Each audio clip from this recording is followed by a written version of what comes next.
Peace, y'all. I got to start this one off with a quick disclaimer. So, while Zay and I were recording, somehow my the audio input switched from the mic that I use to my headphone mic, and my headphone mic is complete ass.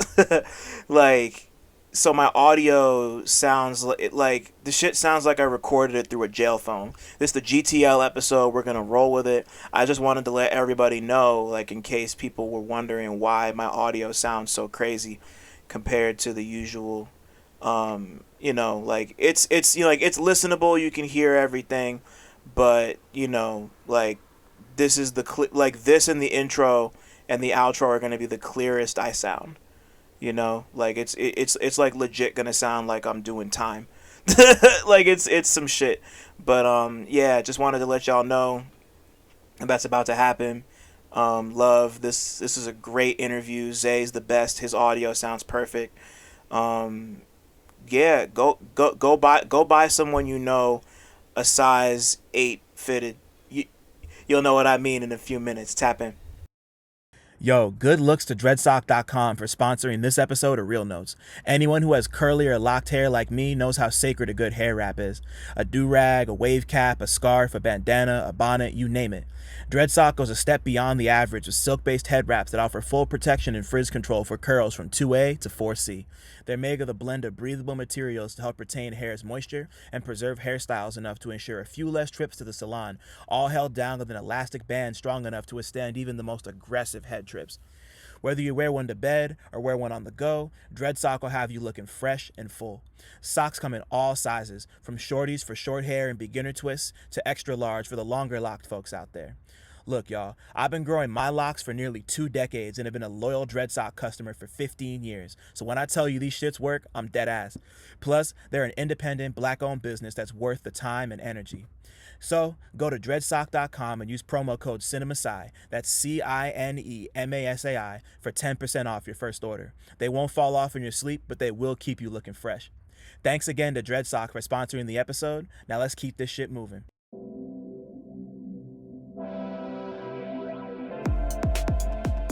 What's good, y'all? My name is Dylan Green, and this is Real Notes, a space dedicated to blurring the cultural and artistic lines between rap and film. I'm here to chop it up with everyone from rappers and producers to journalists and video directors about their relationship to movies and how, if at all, film inspires their craft. My guest this week is California rapper, producer, DJ, and one half of the group KWAMZAY, ZAYALLCAPS. We spoke about size 8 and up fitteds, Fantastic Mr. Fox, Space Jam, romantic comedies, Like Mike, Curb Your Enthusiasm, the legacy of Friday, how rap cured his loneliness, SoundCloud remix and mashup culture, forming KWAMZAY with Kwame Adu, and the creative process behind his debut album, Ballin' Out of Spite. Come fuck with us. What's cracking, everybody? Welcome back. Welcome back to it's fall. I don't know why I've been doing like weather updates, but it's fall now. Real Notes is back. It's the beginning of October. Things are cool. Literally and figuratively cool. We're just things shouldn't be winding down, but they feel like they're winding down. Like the year's not over yet, but it's like October's a strange time.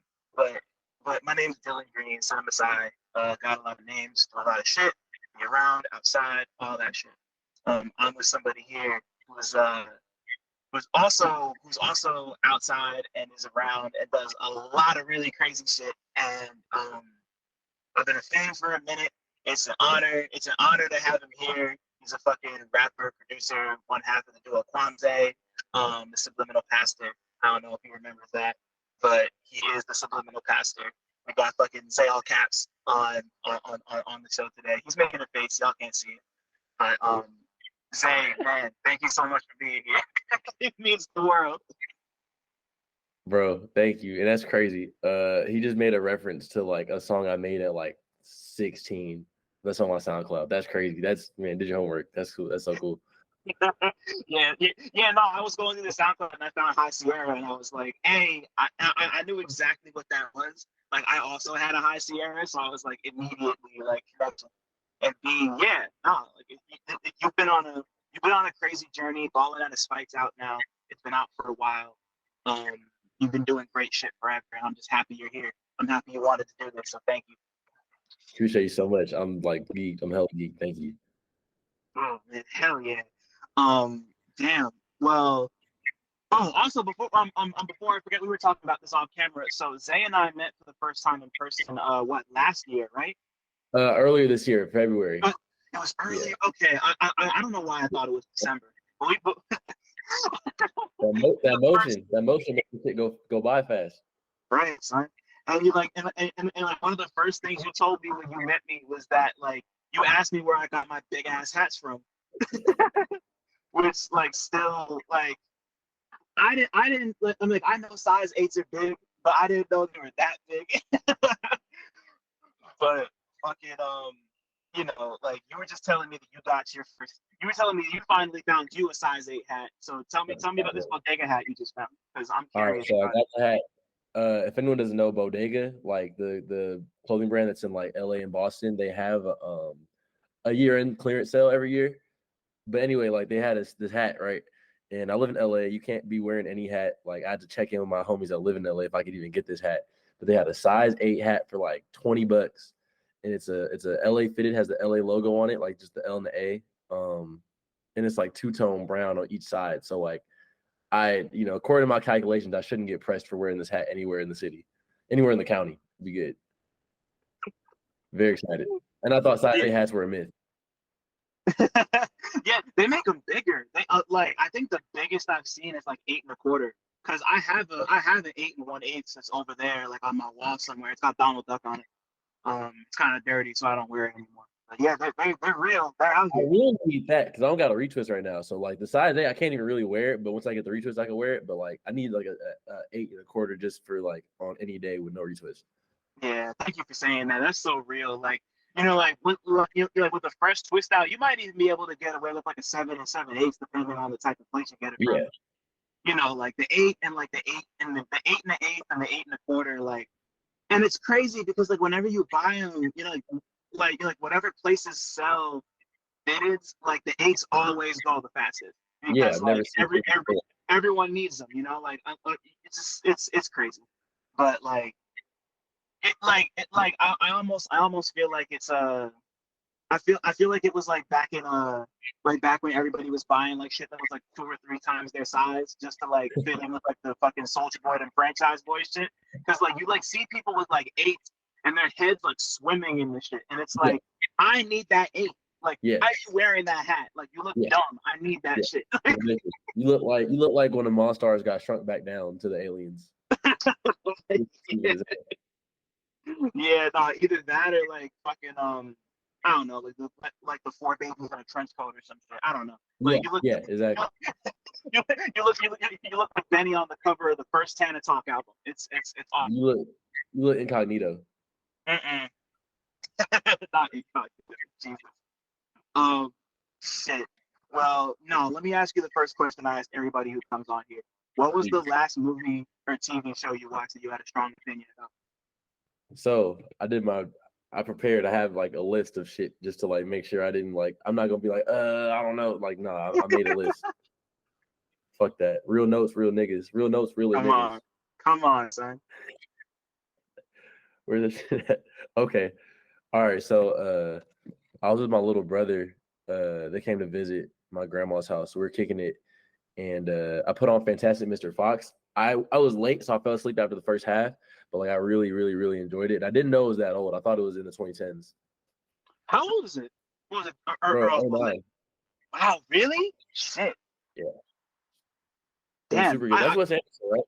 That's Wes Anderson. Yeah, no, that's like I think that might be my favorite. Like that might be my favorite thing he's ever done. I love Fantastic Mr. Fox.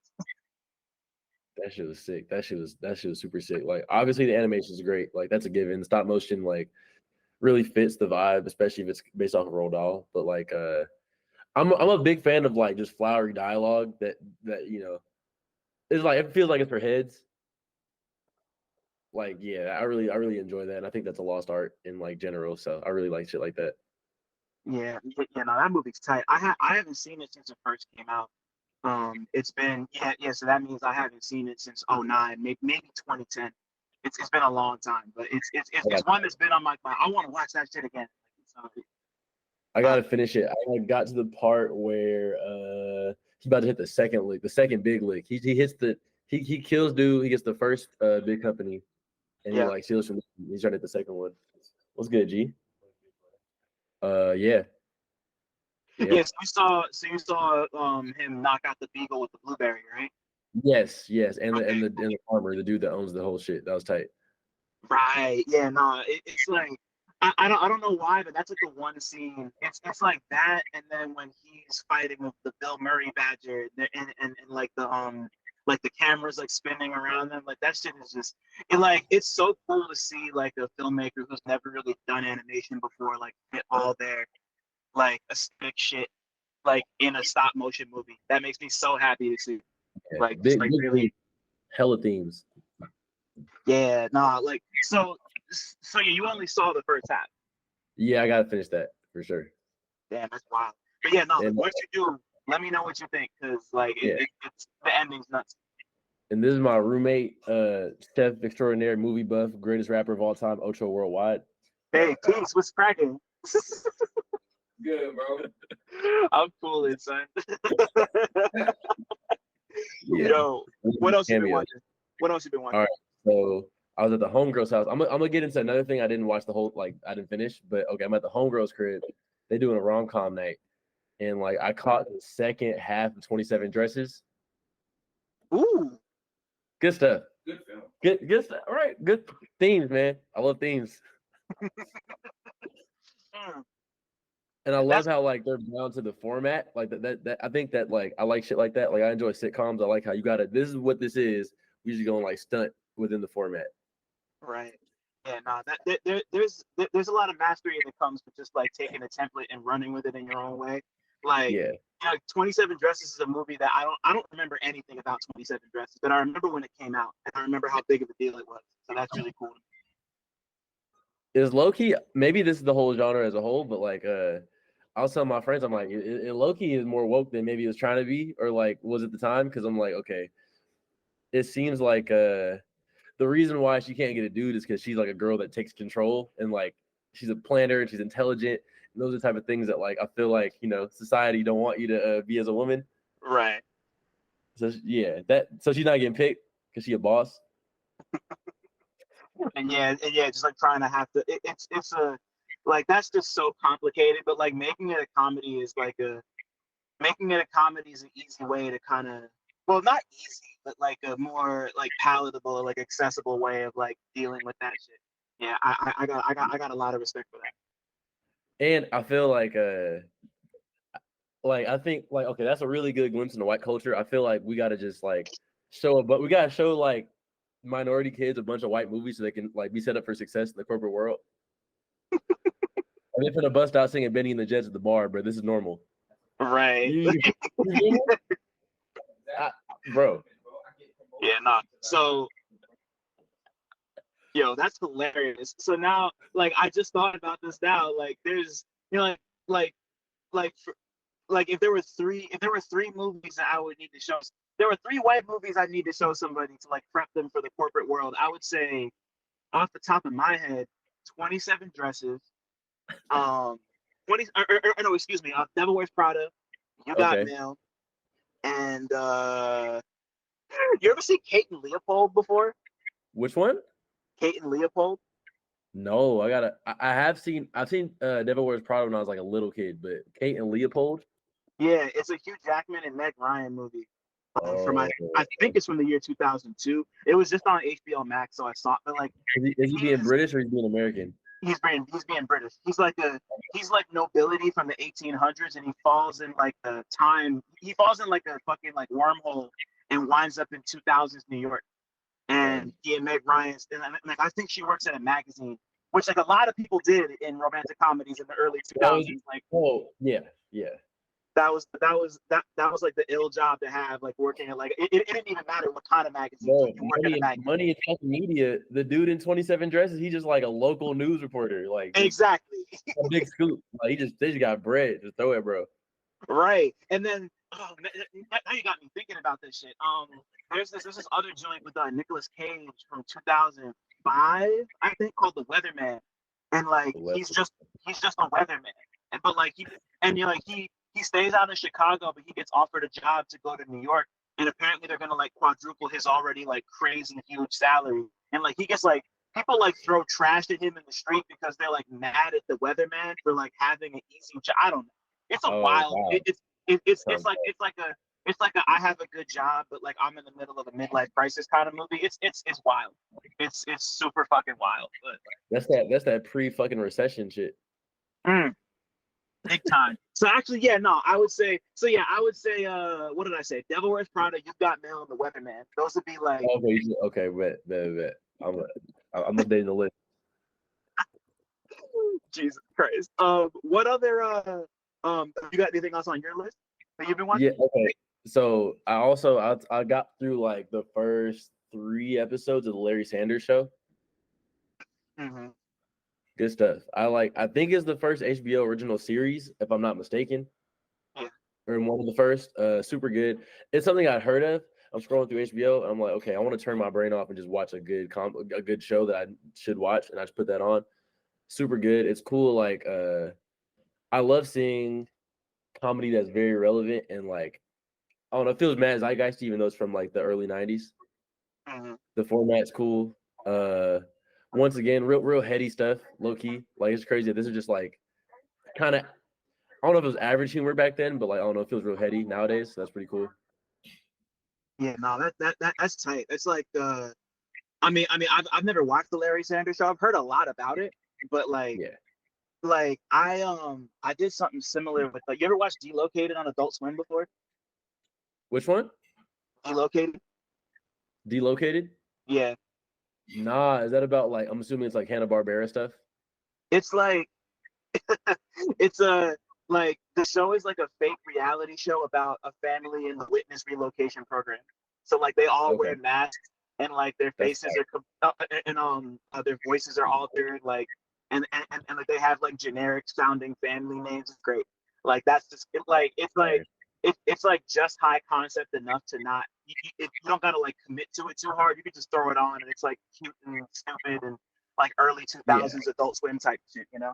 Like Larry Sanders is cool because like even the first arc is pretty much him dealing with like the idea of selling out, and that's like mad relevant to like what me and the homies are on. You know what I'm saying? Like, do we take this bread from such and such? Do we co-sign this person online? You know what I'm saying? Like, am I still being true to like what the mission is? What the fuck was the mission? I'm a rapper. It wasn't the point to sell out. Like, this is all capitalism anyway. What the fuck? Like, so that's like the first arc is so Larry Sanders is a fictional late night talk show, but it shows you the show and like the inner like his life. And the network wants him to do like on-air ads and read out like copy. And he like the first episode he does it in a funny way, and his boss is like, "Bro, what the fuck? You can't do that." But like he's getting great feedback from actual people, and the numbers haven't come in yet. So that's like the first arc. That's tight. How long is it? It's regular runtime, like 25-30 minutes. But hell, it's like 6, 7. It's like 6, 7 seasons. Damn, yeah, I didn't know that. It runs into like the late 90s. Like, I'm pretty sure. Wow. All right. Yeah. No, I gotta tap in that case. That sounds fun. It's gas. Yeah. No. Like I need to get off Snowball for a second. I need something not depressing to watch right now. So that sounds cool. It feels like a precursor to like it runs right after the show goes off air. Like Curb Your Enthusiasm comes on, so it feels like a precursor, like a test run for like Curb, low-key. Okay. And I have a lot of feelings about Larry David. I never really found Curb all that funny. I don't like Seinfeld. Like Curb is something I want to try again. Seinfeld, I'm never trying again. I know I that ship has sailed. That's not for me. But I've heard great things about Curb. So one day I'm gonna try Curb again. Bro, Curb is like tied for in my top 3 favorite shows is Curb. And I like Curb so much I didn't give a fuck about Seinfeld. And then Brandon was like, "Bro, watch Seinfeld." So I watched it and I'm like, okay, this is pretty tight. Like I still prefer Curb because I think the format's just like more appealing to me. Right. But yeah, Seinfeld's pretty gas. But yeah, Curb that shit. Curb is everything. I'm not gonna lie. Curb that shit. What tell me, like as a Curb skeptic, tell me what you love about Curb Your Enthusiasm. I'm so curious. All right, listen. So I think in general, I really appreciate when like on a surface level, I wouldn't relate to this character. Like he an old Jewish comedy writer who has a very successful TV show in the universe. In the universe, he's the dude that made Seinfeld, obviously. So like, right. I think relating to someone like that on such a deep level through the show is like, that's good writing, first of all, but also like they leave it kind of. They're not always saying he's right. Like he might be right half the time, or even if he's right, he's being an asshole about it. So that's why he's wrong. I think that's a cool dynamic. And also like the show follows a format. Like it's always going to be some like shit that ties in from the beginning of the episode. Is like, for instance, okay, there's like there's a social cue etiquette he doesn't understand in the beginning of the episode, and that comes to be the thing in the end, like his downfall. So I think that's pretty tight. And also like I really like peace out, G. Great seeing you, man. I really like that it's supposed to be like slice of life reality. So like they show people eating a lot. I think that's pretty tight. Like he's always in meetings and just eating. That's very tight. It's really real realistic. That's cute. Okay, like that's I can appreciate that. It's been long enough that I definitely want to try it out and see if it's a thing that like my 31-year-old brain's ready for. But I just didn't It care. might be time. Might be time. I just didn't care for so long. But that sounds great. So I might need to second guess myself and do it again. And I just relate on something like, okay, I might be an asshole right now, but I'm right, but I shouldn't be an asshole. Okay. Right. Yeah, I can definitely get behind that. That's cool. Definitely that over the fucking that's kind of sort of what the Lil Dicky show sounds like to me too. But once again, like I'm not even willing to go there. I can't fucking stand that. I didn't watch Off Principle, even if it might be good. I just didn't watch Off Principle. Exactly. I might be whatever. I'll miss out. It's fine. Exactly. Yeah. I can't tell you how many people I've had on this show be like, it's worth it. I'm like, I don't care. Like, you know, I'll go. They talk about Gata all the time. I'm like, I'll just wait till the show's over and go watch like the best of Gata on YouTube or whatever. Like, I'm not watching that show. Like, y'all can have it. That's fine. I'll take that L. It's whatever. Yeah, for real. So now let's run it all the way back to you, bro. What's the first movie experience you can remember having? It could be at the theater, be at the cousin house. First thing that comes to mind. So once again, I prepared for this question too. I thought of a bunch of different scenarios. So I think obviously, like probably most people, the first scenario is gonna be like at the crib. We just have DVDs and tapes. Right. I remember like I had, because you remember they used to do like first off, they had more money for like the boxes. The packaging would be more elaborate, but like I had a box and it had like both toys, the 1 and 2 Toy Story 1 and 2 in it. That was my shit. Kept running that back. I think a lot of people that I've heard when I watched, like Space Jam be one of the first ones, so definitely Space Jam. Like, you know, that comes out in '96. I'm born '99. That's just something I always just had at the house. Right. So Space Jam, Like Mike, these are just at the crib so far. But Like Mike's my shit, sort of God. But my mom would take me to like low-key any like kids movie that was out like until I was like my whole like childhood, bro. Any random kids movie, we would just go see that shit. It could be trash, it could be like Disney, Nick, DreamWorks, unincorporated, third party. You know what I'm saying? Like we would just go watch like a lot of shit growing up. So I spent a lot of time with the movies. Yeah, just I feel like pretty standard early 2000s kid stuff. Right. You remember the first one you saw in a theater? First one in the theater? I don't know if I can give you a first, but I have a really good one. I saw Elf in the theater. Oh, yeah. And like I was so young, we took a picture in front of the cutout, and like in the picture, like you can't see my face. I'm so short compared to the adults. Damn, that's crazy. Let's see what I write down though. Okay, there might be one first theater experience I can think of, but like I went so often that's like I really couldn't even remember like the very first time. Like it was like a lot. Yeah, no, for real. Yeah, no. Shout out to moms and dads and just like parents and everybody who like this wasn't one of my first, but like there was like whatever year Shrek 2 came out, my parents took us out of school to go see Shrek 2. I don't know why. Yes. I couldn't tell you why. Like I mean the first Shrek's a classic. I like the second one a lot. 3 and 4, I try to pretend like those didn't happen. Yeah, They're of all course. kind of trash. But Yeah. like, you know, it like that was the first, like that was one of my first like unorthodox trips to the movies that wasn't like, you know, like I like my first experience at the movie theater was The Lion King. I only remember it Wow. because my dad tells me the story all the time because I was born in '92. So I don't know if did I see Space Jam in theaters? I don't remember, but Space Jam was my favorite movie forever. Like for years Man, and years and years, up until like I be like quoting it just for no reason. yeah, nah, like it's like everything that has to do with Moron Mountain and fucking like Bruh. I used to like there used to be a period of time where I would like fall asleep and think about like the scene where like Wayne Knight gets flattened out and they like inflate him Yeah. like a balloon. Like that shit scared the fuck out of me as a kid. Like his Okay. eyes fucked out. Like I remember thinking, I mean, even still, my favorite movie scene, low key, like just gives me the most like visceral reaction is when he's fucking the seal fly like an eagle. He's just like hooping in black shorts and a little tank top, bro. That's just hard, bro. Slow mo, he looks so majestic. That fucking Michael Jordan propaganda that ran the '90s was like so top tier. Right. It was so immaculate because like up until like the last 2-3 years, like that movie was based on a fucking campaign they did for Nike. Yeah. Like because like I never saw or like maybe I saw the commercials, but I was too young to like really recognize that it was like this came from a commercial. But you know, like that scene in particular, there's always the bit where like there's like the close up on Daffy's face and you like his pupils turn into like basketballs going through the hoop. That's such an iconic shot to me, and like Jordan just looking at the camera and he's like, let's see if I still remember how to do this, and like it's just like just Bro. beautiful. Like that was cinema to me at 6 years old, you know. And I hate to say it now, but like the first scene, like before even the title credit, the like shot of the moon, worn down basketball. They're in North Carolina, and that man plays, and it's beautiful.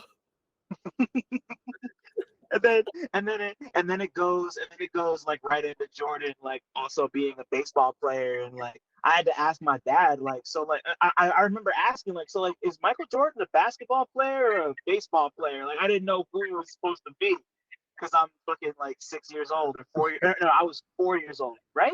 96. Yeah, 96. I was 4 years old. So like yeah, like that was what a time. Like that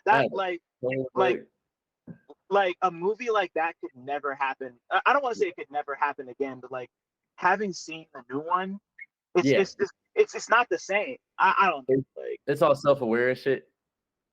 Yeah, and yeah, like self-awareness is cool and all that, but it's just like that was such a special is the wrong word, but that was like such a like unique moment in filmmaking that like you just can't like because like between the whole like Looney Tunes and Jordan concept, like the Space Jam song by Quad City DJs. Right, Quad City DJs. Like there's this whole incredible Ringer article that like details like the creation of the Space Jam song and Quad City DJs Pride. I'm gonna link it Thank you. For anybody listening, I'm gonna link it and I'll send it to you. Did you ever see the subreddit where it was like Shut Up and Jam and it was like everyone remixed that song a gang of times? Yeah. And then there were like 80 people who did like the fucking Charles Barkley mixes. So the Charles Barkley remixes fucking killed me because there was the Quad City DJs one and then the one they did of the fourth season of JoJo's. Like they did like the first theme song and they just like put Quad City DJs over fucking. It was once. I'm gonna send that to you later. That shit's wild. Yeah, please. That's hella funny. My homies will appreciate that. That's crazy. Yeah. No, I was actually just thinking about that a couple days ago. So it's funny we're talking about this right now. I feel like you have to talk about Space Jam every episode, damn near. Yeah, almost like especially at the beginning. Like that was. Space Jam's an important movie. Also, the soundtrack's great. Like, soundtrack's crazy, bro. D'Angelo, soundtrack's wild. Like, yeah, the D'Angelo song, the song with Busta and Redman on it. Or not Method Man. Bro, you used to watch the special feature has the video in like black and white, and they're just cool as shit. Coolio's in it. RIP. Shit's crazy. Yeah, man. Just like Yeah, and I mean, like we don't gotta talk about it, but fucking, I Believe I Could Fly is on there. It's the first time I heard that song, and that With song. you hear the bounce of the basketball, the fucking like old net, and just hear that song. And you see the moon has the orchestral intro, bro. It's like it's too good. Yeah, they got it. You know, like it's not the best movie ever made, but they had something special with Space Jam, man. I don't know. It's always been in my heart. Always. Like,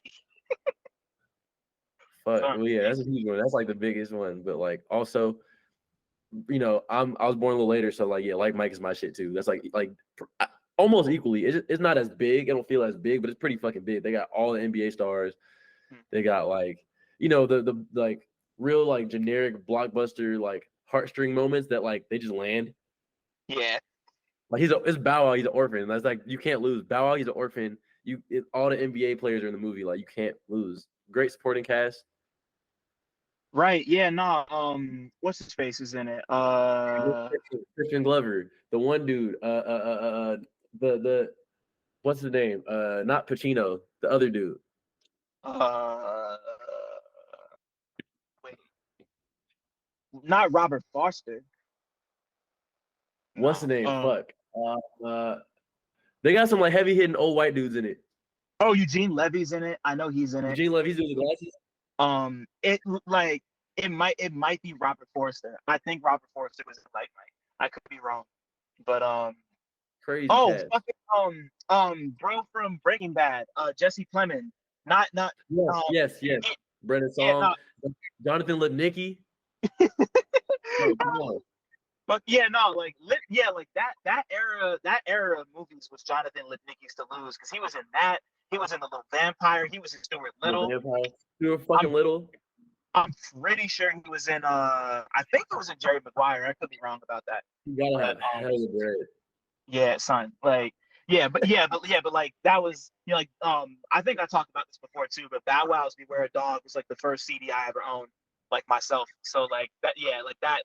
So like Mike was important to me too. That was. And funny thing is, I think there is a song called Like Mike on "Beware a Dog" that came out before the movie. Wow, So I always grew up under the assumption that song inspired the movie. I don't know if that's true or not, but like it might have. Who knows? Like, that makes sense.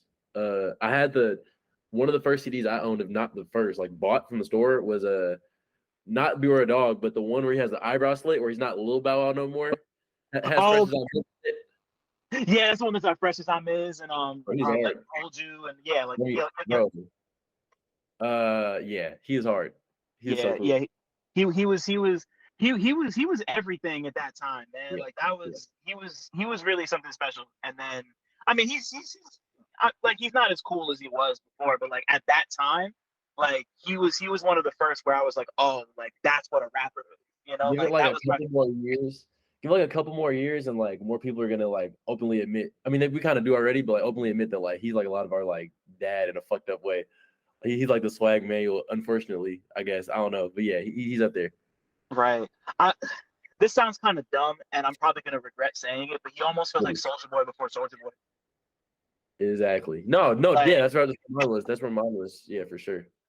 Damn.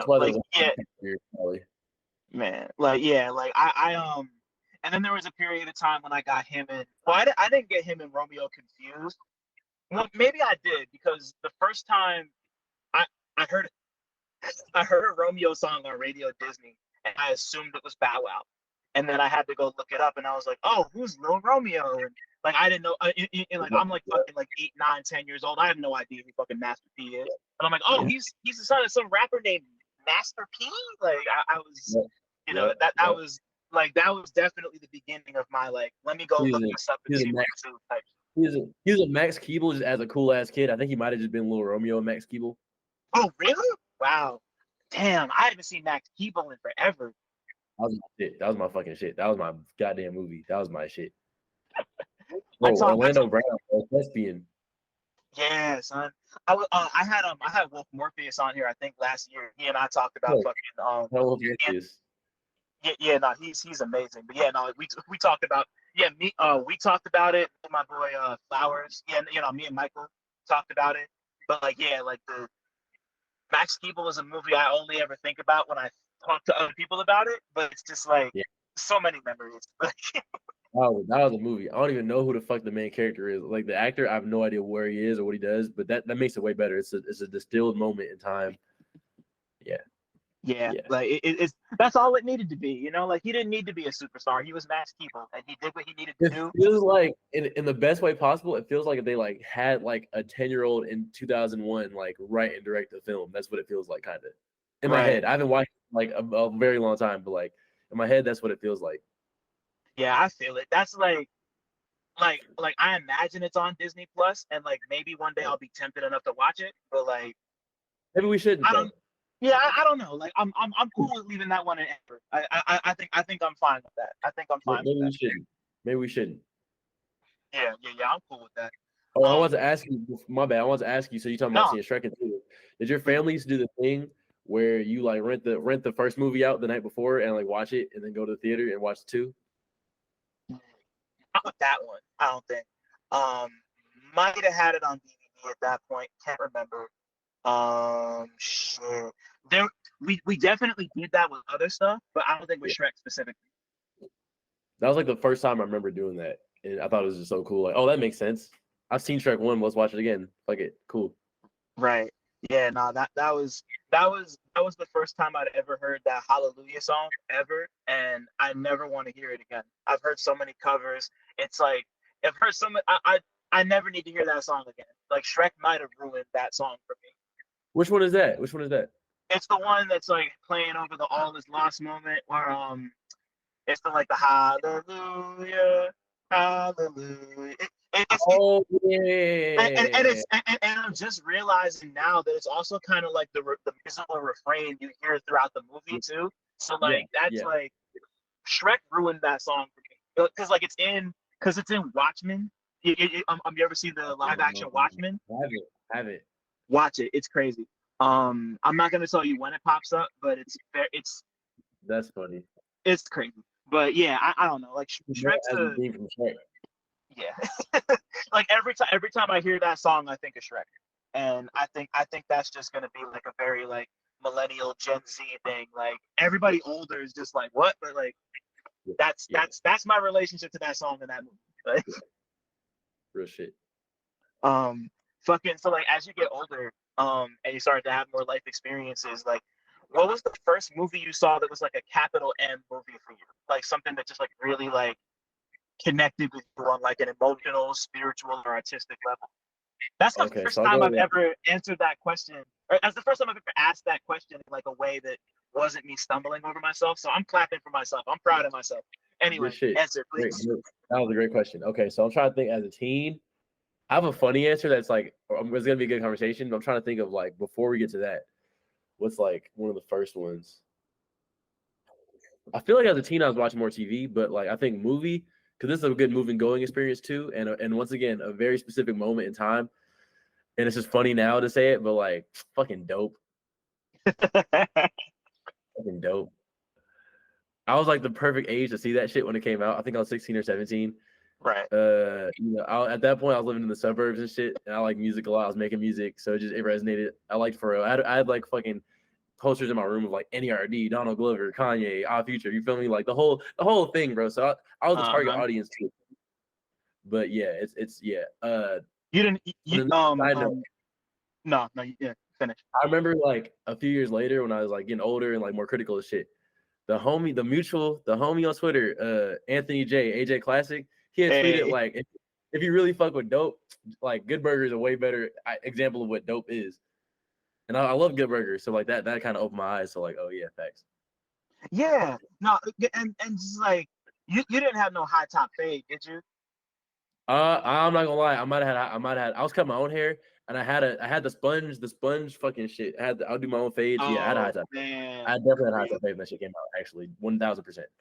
That's hilarious. I never. I mean, I can't judge. I had a big ass fro that was like maybe like around. It was like the disco Starsky and Hutch fro. So I can't even judge. That's so funny. And I saw this shit in the theater too. And it was like we watched it in like a black theater, and it was super like it was a fun time. Damn. I wish I got to watch it in a black theater. I think back when I was doing movie reviews for real, I screened that. Like I think I was like fresh out of college, maybe like 2-3 years. Like so, like that was also very much like me, you know. Like I got it and I watched it and I loved it. Once again, a movie I haven't seen. I think I saw it one other time since then, but I haven't gone back to it. I don't know how it holds up. I just know that I was like geeked that Vince Staples was in it and Rocky and Yeah. you know Shameik Moore did great. Yeah. Kiersey Clemens did great. You know, like the whole In this Lakeith universe, Casey Stanfield. Veggies is like in this universe, Casey Veggies is like that nigga. Casey Veggies concert. Oh hell yeah! Right. Yeah, like what the fuck? Yeah, nah, like the craziest Cali blog era rap fiction or fucking fan fiction ever. Like that's like like Casey Veggies wasn't even that popping when he was popping. Like, but no, it's actually so yeah. love the It's fun. Casey Veggies though. In case he's listening, we love you, Casey. But yeah, no, it's yeah, no, dope was a time. You know, like that was and like it's weird because like that's like a mark too because like that was the first movie I ever saw that referenced cryptocurrency ever. You know, Oh like, yeah. you know, like I mean, like crypto was already a thing before that, but like that was the first movie to be like it revolved around crypto in some way, and I was like, oh, this shit's like for real. Like I remember seeing the movie and being like, this shit's for real now. Like it's like in a movie, you know, like that's like my marker for like cultural relevance, you know, like it's in a movie, so like it mattered to somebody. Is Keith David in that? Yeah, no. Was Keith David in that? No. I don't think so. I don't think so. Oh, okay. Hang on. I'm a double check. Yeah, the evil drug dealing dean to the he's not the evil kingpin / dean to the college. Yeah, no, the fucking the light skinned nigga. I forget his name. He's in Chirac and shit. I can't remember his name. Oh, was it? That's a character that has a role though. Yeah, no, his name's Roger Governor Smith. Because no, his name was Mr. Jacoby. Right. Oh yeah. the dude, the dude. That is not Keith David. Yo. So okay, I just went through the cast list. Cap G was in this movie, bro. Cap G, yeah. Yo, I completely forgot Cap G was in this movie. Okay, it actually might be time for me to rewatch Dope. That's so funny. Wow. And you remember, like, people joke on Twitter about it, like it was the era, like, you trying to come watch Dope and chill. You trying to watch Dope and smoke. Me and Brandon referenced that thing, that phenomenon, like kind of a lot. Is way too funny. That's just incredible. That might have been a little past my time, but I do remember it happening. It just wasn't a thing I ever tried to pull, or I didn't go home to try to pull it. Like, yeah, you probably already very artsy at that point too. Like, nah, I'm chilling. That shit is funny as hell though. Either way, that's it's dope to. I can't believe I just did that. It's tight to talk about this movie from the perspective of somebody a little bit younger than me, because I felt felt seen, but I wasn't I was a little bit older, so it's just that's great to me. I love that. We all had that specific we're watching this movie and shit's gonna go down if we're watching that movie right now. And that was I can't. Yeah, crazy. That's probably the one seeing that shit in theater with my cousins is fire. Damn. Yeah, no, I wish I got to see that in a movie theater with not stuffy movie critics. That and Get Out. Get Out was Get Out was, I saw that. I did not see that in the black theater, but I was in high school and I grew up in a college town. So by the end, it was the end of high school, so all my friends were students from college because I did the college radio station. So I pretty much I thought I was the coolest person ever because I'm a senior in high school, but I get 8 of my homies from college to all mob up to the movie theater to watch that shit. I orchestrated the plans. I was in high school and I orchestrated the plans for us all to do that, and it worked, and it was so tight and it was a good time. That's so fire. Once again, Great saw it in a movie. Saw that one in the theater full of movie critics, and but you know what's crazy? I saw it in a theater of black movie critics, so that was fun. That was pretty tight. People got loud, and the end happened. That was that was the most fun I ever had, like at a fucking like critic screening in my life, was watching Get Out. Like, That's fire. And it's like the most like zeitgeisty shit you could do at that time too. right, The whole movie, but it's specifically like you're tugging on heartstrings, bro. Like you're doing a very specific thing.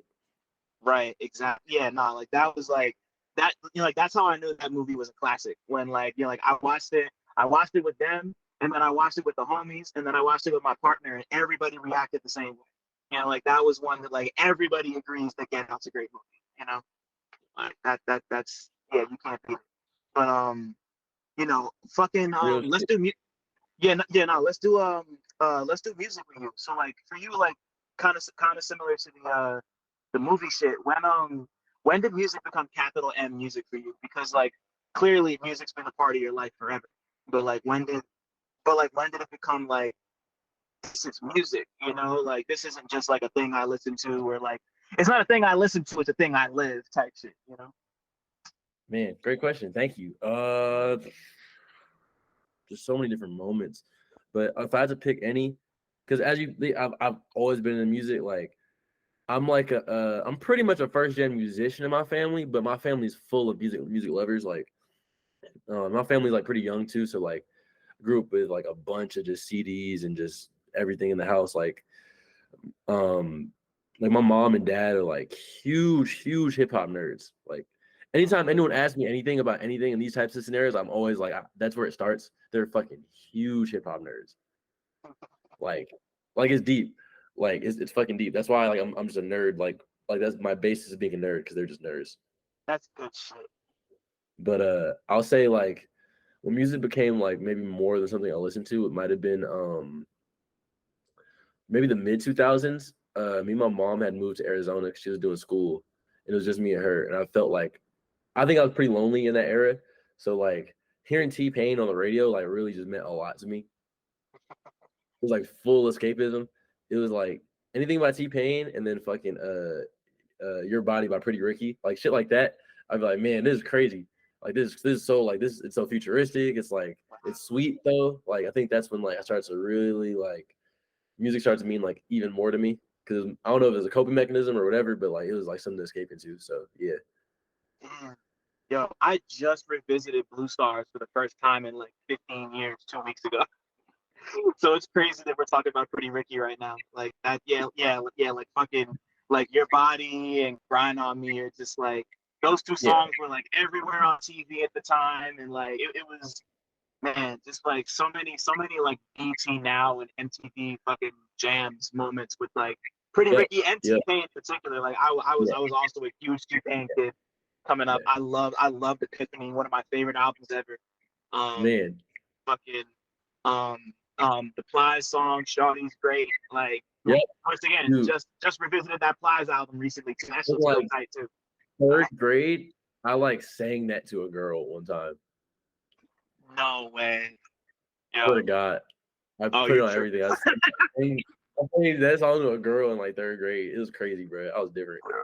That's that is different, bro. So what was her reaction? I need the tea now. What was her reaction? I wish I remembered. I'm not gonna lie. I think she was like, "Okay, that's cool." Like, I don't think it wasn't like a dub. So I think I got what I wanted. I wasn't embarrassed. Okay. All right. That's great. I love it. Okay. No, Yeah. that's beautiful. That's Memory. like I can't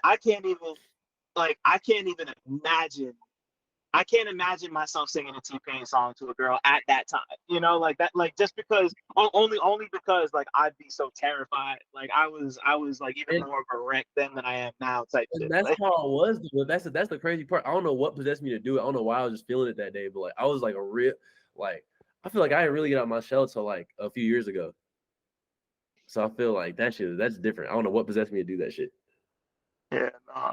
Yeah, no, that was the prelude and shit. I'd love to hear that. That's great. That's Yeah. incredible. So yeah. But before we like fully dive into the music for you for real, was like you know like I'm continuing to grow up and kind of having this relationship with music and movies. When did you first consciously link film and music together in your head as like two things that can complement one another?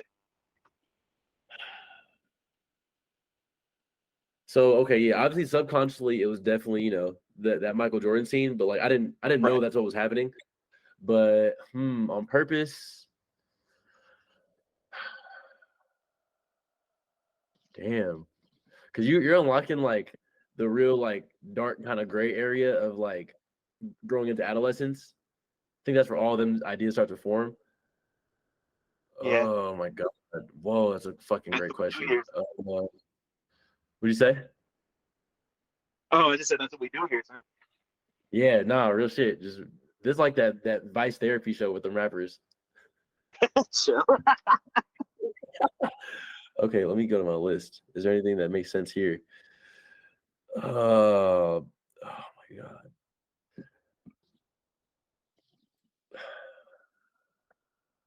You know what? I'll give you like an adult answer.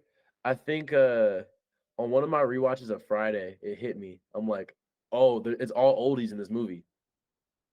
It's all oldies. Mind you, it's the '90s, so they're '70s oldies, but like still, like Right. that's why it feels like you're like a relative's house the entire movie because they're just playing like Mary Jane and like shit like that. Like, is it? Yeah. So I think I'll say like on a rewatch of Friday recently, like last few years, it hit me that like it goes hand in hand, and it makes sense that F. Gary Gray was a music video director, but like it isn't. Right. So Friday is not purely vibe. Like they're not just like it goes hand in hand. It's perfect. So I'll say Friday. That's a great answer. And it's crazy because I just rewatched it back in July when I was with my family in Virginia. Yeah. Yeah, we watched the first Friday and then Friday after next right after for some reason. So like it was just like it was just back to back type shit. But yeah, nah, like I never completely different movies. I never thought about the fact that it really is just all oldies. Like, and it's crazy because like obviously like like Cube has his status as a rapper, F. Gary Gray has his status as as a music video director, and like both Cube and fucking Chris Tucker, like like they're like dressed out like they'd be going to like a dog pound show or some shit. Like Yeah. that's like it's all there, but there's like no rap music in the movie. And like that movie is so beloved by like everybody in every corner of like black culture in general, but rap culture specifically. Yeah. Like we love Friday. Everybody loves Friday. Like Yeah. it's just one of those, Yeah. But I think, but yeah, not to your point. I think I had never thought about how like like the whole relatives house thing and like that kind of makes the movie timeless in that way too. It's just like very like classic and not That movie but is like not. living and breathing. What'd you say? That movie is like living and breathing. Yeah, no, that's just like an organism for real. Yeah, it's just like it's yeah, like it like you can like feel it. I've never been to that neighborhood, but I feel like I feel like if I woke up in the middle of the street, I would know where Miss Parker's house is. I would know where Debo stays. Like I would know how to get places. Like that movie Yeah. feels so lived in. I just love Friday. Like Yeah. Bro. It don't even feel like you watched a movie. Also, that movie, like after rewatching it, because I don't smoke weed anymore. I stopped like over a year ago. But that movie like feels like how weed used to feel when I was like a teen. huh. Like that fun happy weed, like that half-baked weed. I like that. Yeah, it's yeah, no, it's definitely got that vibe. And then like I feel like it's funny because I feel like like going from that to like next Friday's like Reggie compared to the rest. I don't know. Like Yeah, super. No, and for a little bit that was my favorite one. So I feel like the most stuff happens. But like as I got older and I peeped that Friday's a one of a kind movie and very fucking artsy and like experimental. yeah, And then like the others, you just feel like okay, these are big budget comedies. yeah, which is weird because like Friday is also like a big budget comedy, but it is very like artsy and experimental in its own way. But it's Like a student it, did it. right, but like but like that's also like one of his strengths. It's like it feels like it was made by a person and not by like a machine. Like that's like like and like that being Ice Cube's first thing he wrote. Him and DJ Pooh wrote that, and it was just like the perfect. It's just like the perfect blend of like everything it needed to be. Like that's once again, Bro. like that's a movie people are gonna be watching in like 50 years. Like Mhm. that just goes like generation to generation. Everybody loves it. You could not know any of the people are in that movie and really enjoy it. Right. Yeah. Nah. It's just, I don't know. It like I could throw it on right now and just watch it and not even be be mad about it. Like it's definitely one of those. I like didn't my I was with my brothers the other day, and like my teen brother, the middle one, he wanted to watch it, and I only said no because I'm like, bro, let's watch something we all haven't seen, because I want to have fun with y'all. I already know like this would be fun, but like a different time, because like I can just imagine what happens every single step of the way, and I don't want to watch it right now. Right. That's how much I like it. Like you want to, in a moment like that, you want to be surprised by a thing like that. I get that. I put him at Mr. Fox, but like I do owe him a Friday watch with him though, for sure. Yeah, make that happen before it gets cold, please. Yeah. So for you, like when did so you were talking earlier about how like music was kind of like a coping mechanism for you, just like battling loneliness and a bunch of other shit. When did you know that music was going to become more than just a hobby and like a thing that like, when did you know you were a lifer in this shit? So I officially started making beats when I was like a week or two before I turned 11, and once again, still a hobby then, of course. And then but it didn't stop. I would have like really long like creative blocks. Sometimes it lasts like a few months, but I always come back. I think when I was in like 8th grade, so like 14. What's up? Oh, I didn't say nothing. Okay, yeah. When I was like 14, I was kind of on some like, okay, I'm gonna learn how to code and like not do music. This is not realistic. I can't do this. But then like I tried to learn C++ and it was really hard. I tried the worst one to learn, so I quit. I took music even more seriously. So I'll say like around like 14, I realized that's gonna be my life, like no matter what, no matter how like big it becomes, whatever the fuck. Like I was deep on like fucking like production forums.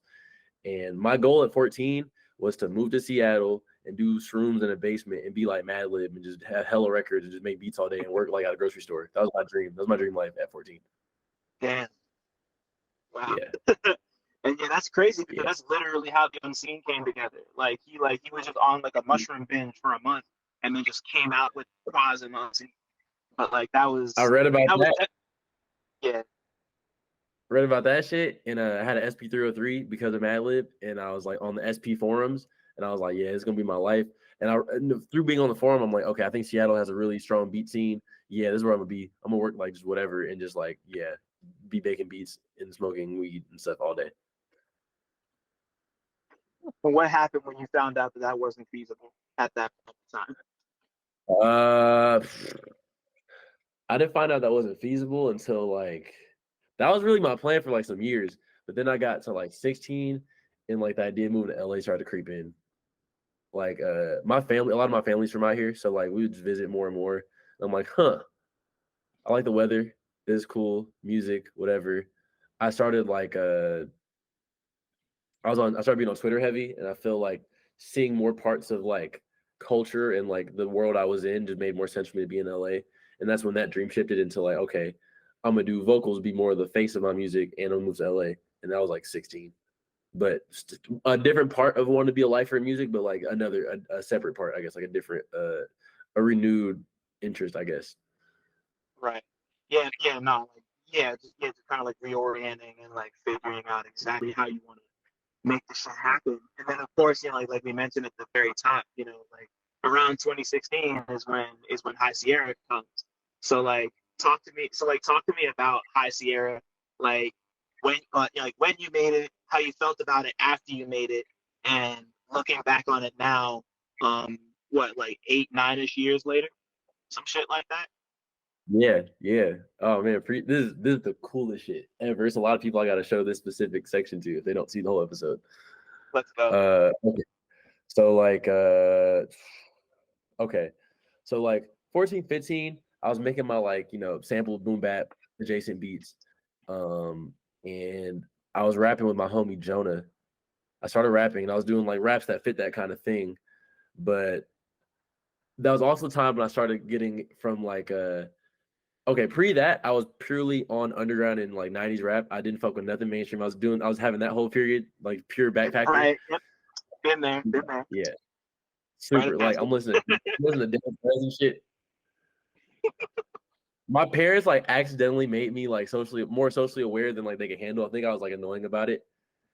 they'd be like, all right, they'd like, hey, you have to read every day. And I'd be like, all right. So I went to their bookshelf and it's fucking like Kwame Ture and fucking Malcolm X autobiography and shit. And now it's a problem. So like, Right. I'm doing that shit. And then I'm like rapping. But then like I started to get into more like swaggier shit. Like I found like Acid Rap and Wolf came out and like I checked those out and it was my like gateway into like other like, you know, Migos and Young Thug and Future and shit. So like I became a holistic rap fan at that point.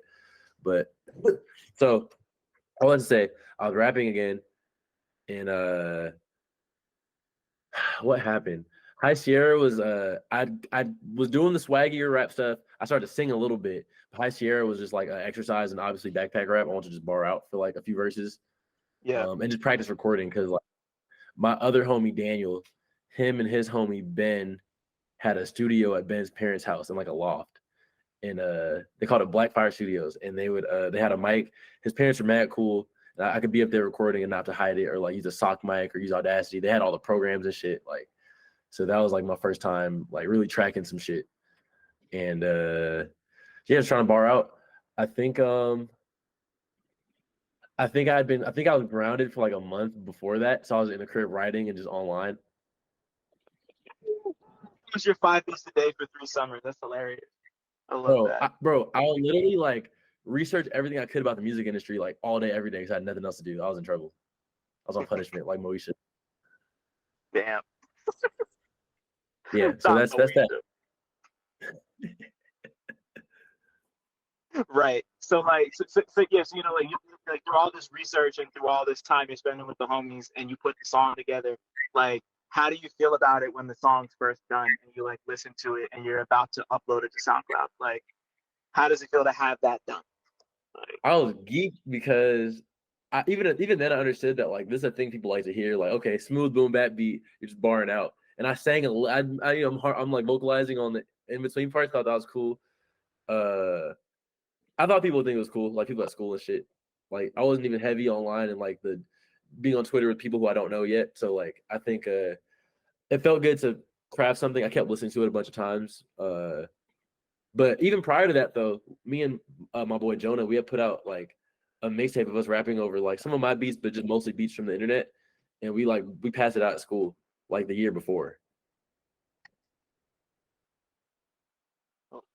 sorry, I lost like the last 20 seconds of shit you said. Okay, yeah. So I was saying even before High Sierra, like the year before, me and my boy Jonah were like passing out our mixtape we did together, where it's like both of us rapping over like mostly internet beats, but like a few of my beats too. And so I think I already had the precedent set of like people like know that I do this thing, and I'm getting somewhere with it. I'm learning about it. I don't know what the plan really is, but like I like it. Right. That's so cool because like you know like it's like you're doing all of this, like you know like you're rapping for yourself, you're making beats for yourself and other people, and you're also doing remixes. And like and, you know, and, like the remixes are turning out really cool too. I was once again going through the SoundCloud again earlier today, and the one that really caught my ear was the one of fucking Get Sunny by Vic by BIC.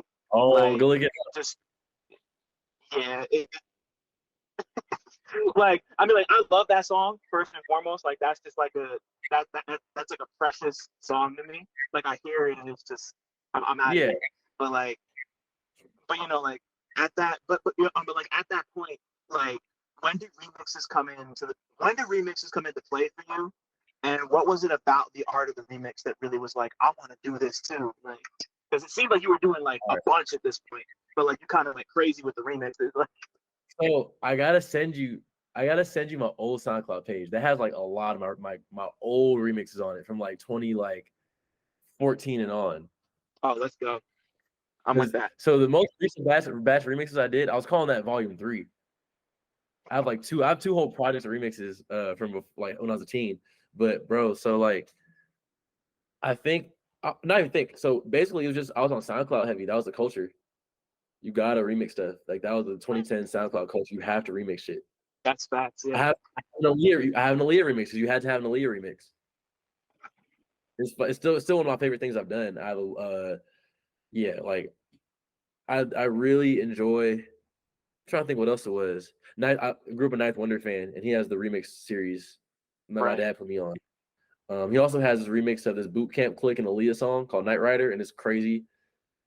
That's a crazy fucking remix. Yeah, just being a fan of beats in general, and like, you know, want to craft your own narrative as a producer, which is like a theme that I think reoccurs in my life all the fucking time. Yeah. And then yeah, just I think SoundCloud culture for sure though, like Selection, etc. Like just you got to do remixes. Right. Yeah. No, because like, you know, Selection and like, you know, like Kaytranada remixes were going huge at that time too. Like, I'm like his remix of If and his remix of the Missy and the Janet Jackson Busta Rhymes song, and the one he did of Cranes in the Sky. You know, like that was definitely in the air at that point. For sure. Also, back then you couldn't make the AI stem split acapellas. You had to go on like what was it, acapellasforyou.uk and get the same acapellas anyone else had. So like it's a bunch of Gucci Mane My Chain remixes. It's a bunch of Jumping Out the Gym remixes. Like there's specific ones that like you can only get those. You got to remix those. Yeah, no, it was difficult to get that shit done. Like you really had to commit to make a remix, like because it was either that or you were like somebody like Selection or Kaytranada and they were like stems. But like more often than not, you're not getting stems unless you're like meticulous with it and like like it's actually funny you mentioned the AI shit because like, you know, like AI, it's advanced in ways that I don't really love, but that's one thing I always appreciated, like people being able to lift vocals off of fucking beats, like that's the only reason we got all these remixes, you know, like just right. Now willy nilly, just whatever mashup. Like, bro, I have DJ Pro on my phone. If I ever think of a mashup, I just do it like on my phone in like 20 minutes of like I could get it really good in like 20 minutes. Right. Yeah. No, because you either gotta. Because like you got that. Because it was either like you had to be really nice with a CDJ, or you just needed to fucking like be a wizard with like the cut. I don't know. Like you either had to have the beat with no stems on it. You had to be crazy with the AI, crazy with CDJs, and now you can just do the shit on your phone. Like I think of mashups are always in my head, and I don't like put them together, like because I don't have time, B, I don't have the equipment to like actually do it the way I want to. But like it's you know, like I feel like that particular era of like, because like right before the SoundCloud shit was like everybody was into mashups. Like everybody's into mashups now, and like everything's kind of like coming back around. But like in like the early 2010s, like Girl Talk and fucking like all that type of shit, like that was everything. Like I still have that old I can't remember the name of the album, but it's the one that's like it's like Girl Talk and it's like a blue and white background with a skeleton on it, and it's got a mashup of a Ludacris song and that one Phoenix song on it. But it was such a time. Like I like one of my best friends, Connor. I don't know if he's listening, but shout out to Connor. Like there was a period of time where the only music he would listen to was Daft Punk and Girl Talk. That's all he listened to. That's crazy. Like, I too have a best friend named Connor who loves Daft Punk. Oh, that's so loose. Like we were like waiting for the fucking like we were waiting for Get Lucky to drop. That's how like into Daft Punk we were at the time. Like that was like Random Access Memories is like that's a big album for our friendship. That was like a big bonding thing for us. That's so cool. And I know did you ever have a DJ Hero? It's a mashup game. See, I never got to play DJ Hero. Like I or rather no, I lied. I never owned it. I played it once or twice, but I never went out and bought it for myself. I was a Guitar Hero kid, but like I never got to own DJ Hero, so I never got to like really get into it. But she was tight, you know. Like, they had American Boy on there. Yeah, no, it was like I like look back on it and I wish I had spent more time playing DJ Hero because like it looked like now it's like that's all the type of shit I want to do. I just want to like make dumb mashups. Like I want to put Babyface X on the fucking Oblong theme song. That's all I want to do. And like you know. I have some nutty fucked up like basket case ass mashups on my phone that like are not uploaded. Like I have some ridiculous shit. I have some like evil deviant shit on my phone. Name me one before we move on. Well, there's one I posted on Twitter. Like the video, I put "Flying a Boss" over "Free Girl" by Gucci Mane. Yeah. See, That's kind of that's just tight evil, though. That's but like, tough. I'm not mad at that. That was fun. That was fun. all right, one sec. I'm gonna show you. I'm gonna find like, yeah, nah, I got some crazy shit. Always putting like Ray J and shit over other shit. Like, yeah, I have like a Gunna and Ray J one pretty tough. Wow, crazy. Radiation is everything to me. Caleb and I were just talking about that. Shout out, I'm giving shout out to Caleb. Yeah, fucking like, I will yeah, no, earlier just because Caleb. right, always. Shout out Caleb forever. But fucking like, yo, like fucking like One Wish was my favorite song for like 4 years. Yeah, that was like my favorite song ever. Like I would sing it everywhere. I knew the fucking dance. Like I would like go outside in the rain and try to dance like it was a problem. But like I love that that's like for specific groups of people, that's like a universal type of experience. yeah, because like cause like everyone has a different dancing in the rain song. There's so many. There's literally Blue and Exiles dancing in the rain. There's fucking Ray J's One Wish. There's whatever Usher. B2K. Usher song. Right. Let It Burn. Let It Burn. Let It yeah. Burn. And then there's whatever fucking whatever B2K song is playing in the background of the fucking scene You Got Served, where they're like dancing in the rain. I forget what B2K song it is, but it's one of them, you know. Fucking like, and One Wish came out when like I still had like a child's voice, so I could sing that, and I would sing Yo by Chris Brown. Incredible. I'll sing the fuck out of Yo by Chris Brown, bro. Like my mom had like a homegirl, and I remember a specific time it came on. She's like, "Zay, sing it," and I was like, "Okay." Her homegirl was like very pretty and smelled good. Yeah, it was crazy. It was wild. Yeah. It was a wild time. Yeah, no, that's like the. All right, I mean, it's gotta happen. Fuck it. You got it. Type shit. That's too funny. Jesus Christ. So so at this point you're rapping for yourself, producing for yourself and others. You're on your remix game. At some point, you and Kwame Adu come together and form KWAMZAY. So talk to me a bit about KWAMZAY, how y'all first linked, what you love about working with Kwame to this day, and yeah, just talk to me about KWAMZAY. I want to hear about that. Please. Oh, yeah, we'll do. Thank you. All right. So for anyone listening, I mentioned Brandon. Brandon is Kwame. He's a Ghanaian. So like Kwame is his name for the day of the week he was born on, Saturday, but his given name is also Brandon. So interchangeable. But yeah, Kwame. So story is like literally gonna be funny to tell every single time. I don't even know if you know it, but so it's fall 2017. We both moved to LA from our respective spots. He's coming from Jersey. I'm coming from Northern California. And right, he is from Jersey. Yeah, I forgot we talked about this. Yeah, Jersey, the brick. Come on. So, yeah, I was in college. We're both in college. I'm going to Long Beach State, Zaylor, and he's going to audio engineer school out in LA. I'm not gonna name which one. And we link up because we did not meet online or anything. We met in real life, like on some serendipitous shit. So we both find ourselves at the grand reopening of Tyler the Creator store on Fairfax, the golf store. It used to be the Opera store, but we both missed it. So the golf store opened, and we both pulled up to that shit separately. We met in line. Wow. Yeah. That's like bro, the day it opened. It's insane. You said what? The day it opened. The day it reopened. Yeah, the grand opening, day it opened. I pulled up solo. I pulled up completely dolo, bro.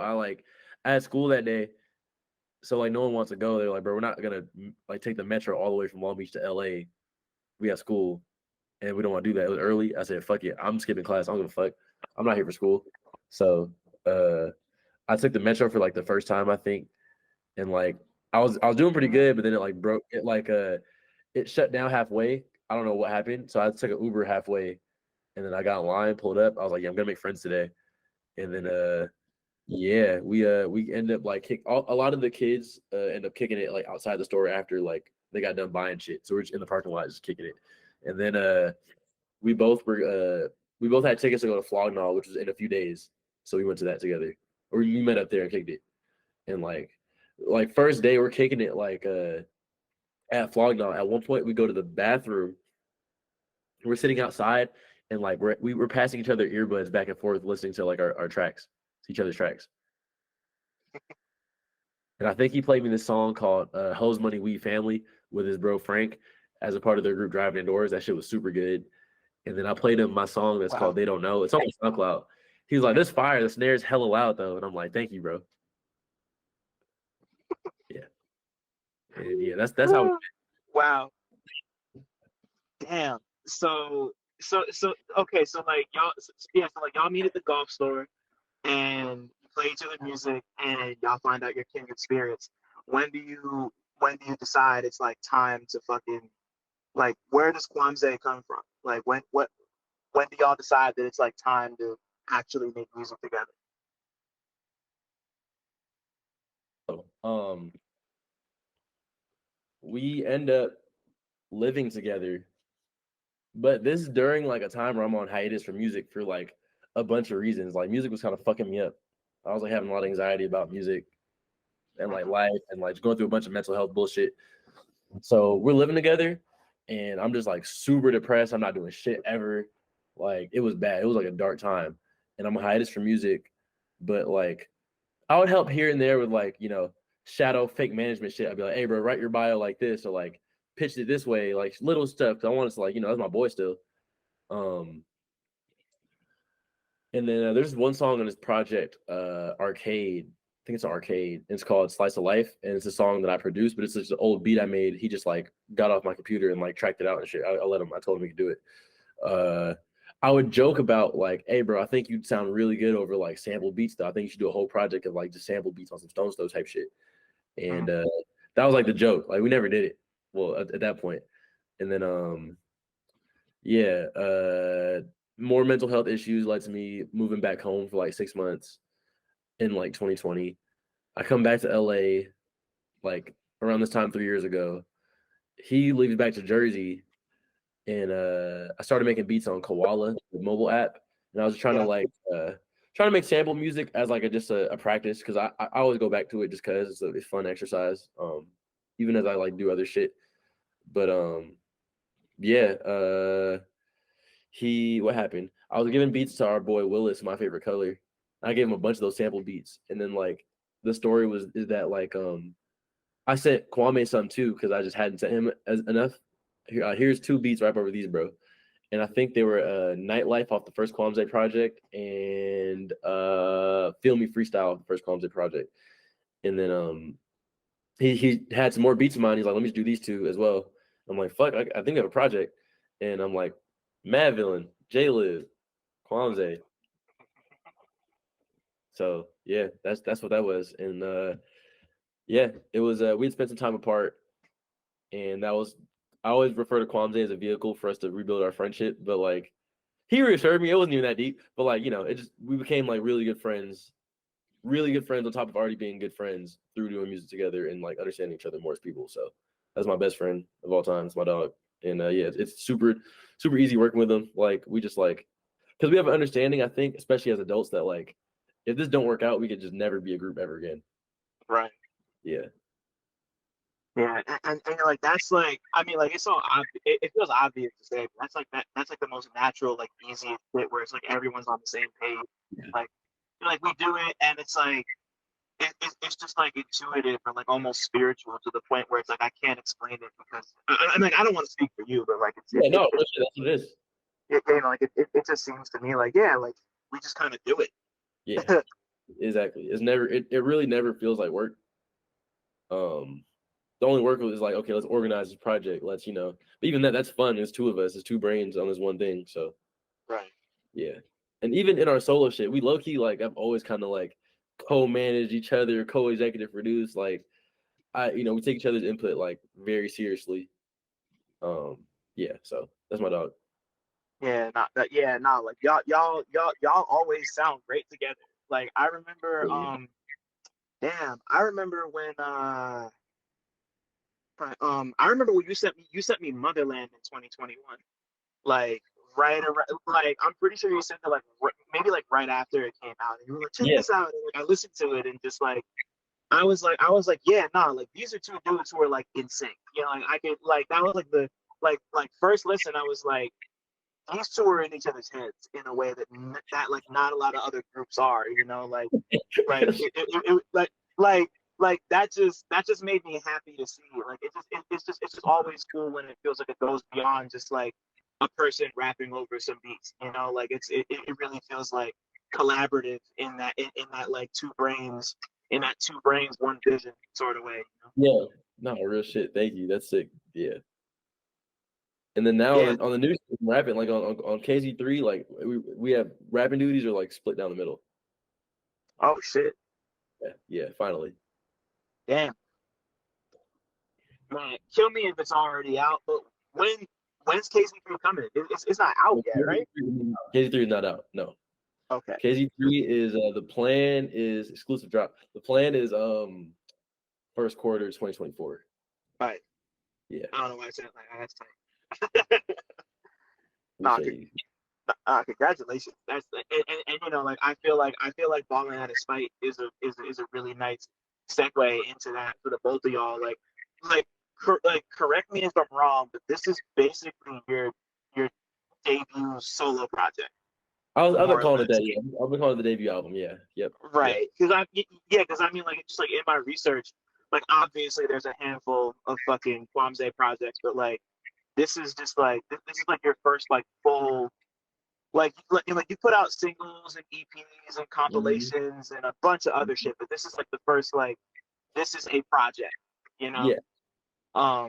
So you know, like the thing, you know, like re-listening to Ballin' Out of Spite today because I've already heard it. Everybody else should go listen to it. It's fucking great. Thank you so much. Of course, yeah, no, man, it's for real, my pleasure. But like, you know, like the thing that really stuck out to me this time was like it's so light, it's so chirpy, it's so experimental. It's kind of like going back to a lot of your earlier stuff, but like with a more like modern-ish, like SoundCloud-ish, fucking like hyper pop-ish type vibe to it. But it's like also very sad. You know, I'm like always super drawn to music that sounds super duper high on life, but it's just like your heart is all like black ink scribbles. Like that's what Ballin' Out of Spite sounds like to me. So like, yeah. Where did the idea to do this project like that come from? Because like that's what hits me about it.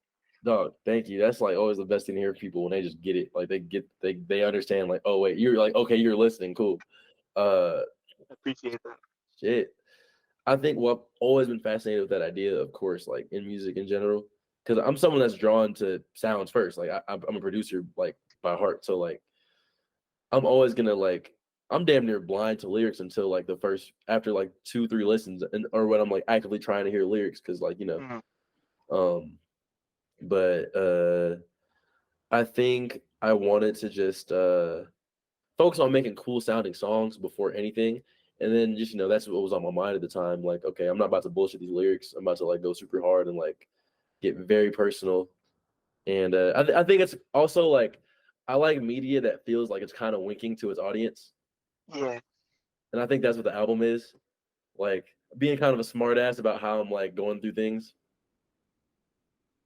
You know, like, yeah, it feels like I'm being kind of a dickhead. Like, here are these fun beats, but like, hey, like I got problems. Yeah. Nah, like even just listening through like my favorite run of tracks is probably the one that goes from multiplication to all up to mine. And like it's like so apparent there. Like it's so in your face. If you're listening for it. But like and it's weird because like when I listen, like particularly like when I do reviews and shit, like I'm you know, like usually I'm listening to like I usually do my first listen as just like I just kind of take the music in at face value, and like particularly when it comes to like the beats and production, and then like the second listen will be the one where I start to like pick apart for like themes and like what are you talking about, what's the project trying to be, you know, like I try to take it in like solely as just like a fan first, and then really dig into what it's about. But like everything popped out at me on the first one.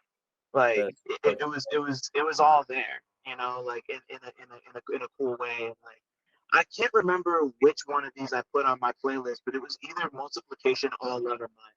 It was one of them three.